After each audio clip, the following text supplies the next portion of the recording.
and we are back with another edition of the Fort Report. I'm David Poe from the Fort Bliss Public Affairs Office. In this episode from the 1st Armored Division, Operation Ironclad is underway as Team Bliss digs deep to build a better community. Following that, I was at FMWR's Desert Strike Lanes Bowling Center on West Bliss to see how they've been operating since the COVID-19 pandemic began. Chris Bone and Kenny Broomfield from FMWR chipped in on this story.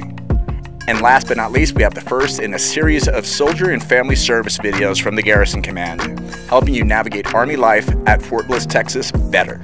That's our lineup. We'll see you on the other side in a few minutes.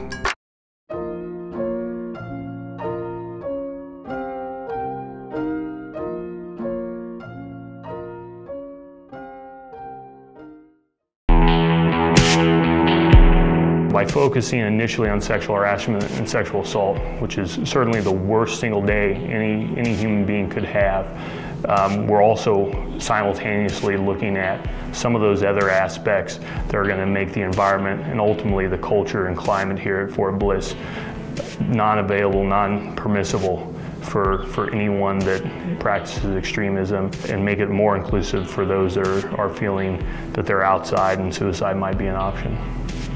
We determined that now was the time for us to make a very serious, practical effort to get after prioritizing our people and our families and our civilians.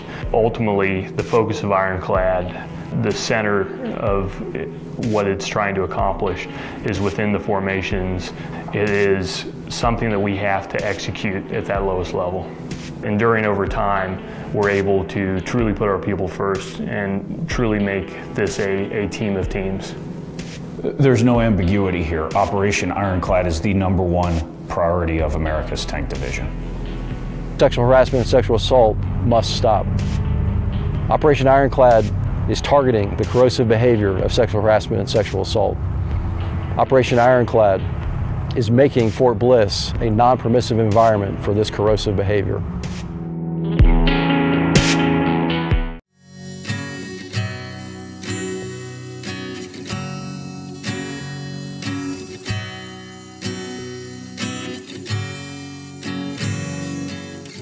So in March, we had started hearing about the COVID pandemic coming into the U.S., and we were bracing ourselves for the imminent shutdown that we figured would probably happen based on what we were hearing elsewhere.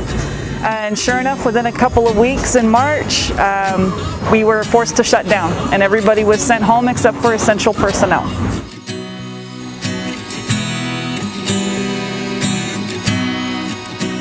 The essential personnel on staff, they were tasked with working to reopen the facility, so we actually had to move a lot of employees around.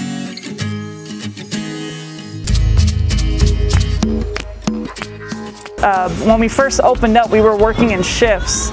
We were open for 2 hours at a time. We would close for an hour to clean the whole facility, and then we would reopen again to let in another shift of people. It took a couple of days when we reopened, but people started to slowly come back. Most of it was soldiers. The families tended to stay home.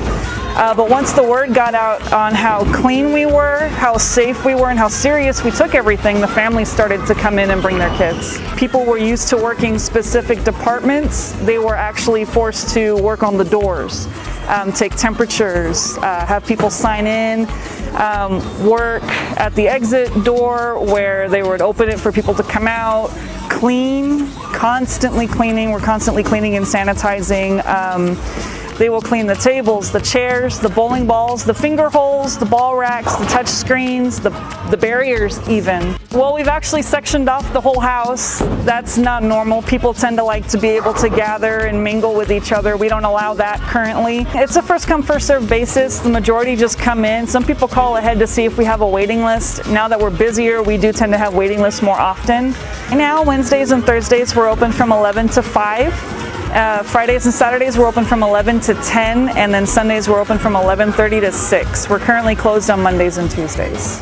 Cleaning and safety, making sure that everything is clean and people can come in here and stay safe and enjoy time with their family outside of the house and feel safe while they're here.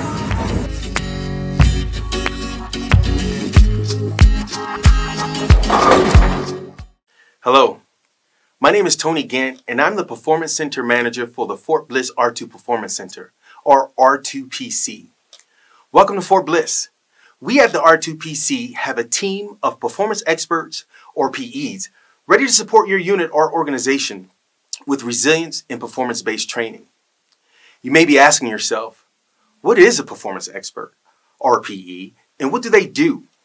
Well, performance experts are contractors who have master's or doctoral degrees in psychology, counseling, or kinesiology, with a specialized emphasis in sports and/or performance psychology, focusing on areas like sports injury rehabilitation and leadership. Our mission is to serve the Fort Bliss soldiers, family members, and Department of the Army civilians by adjusting their mindsets, enabling them to embrace obstacles and strive to continually reach higher levels of achievement by teaching critical skill sets that are easy to learn. A few of these many skill sets that we teach include Engage. Engage is a bystander intervention training that teaches soldiers to develop the ability and skill to intervene safely, early, and effectively when something is happening that could potentially have adverse or drastic effects. By engaging, we can help keep our community out of the infamous Army Moments page crosshairs. You know what I mean? And another skill set that we offer is the Squad Leader Development course. This 3-day workshop aims to empower junior NCOs to take ownership of their squads and address critical issues facing today's Army. In other words, we help put the leader back into the ship. So again, this is just a few skill sets that we offer. So to schedule training or to get more information, you can visit us at 635 Holbrook Road, located on West Bliss, or you can give us a call at area code 915-568-6684. See you soon.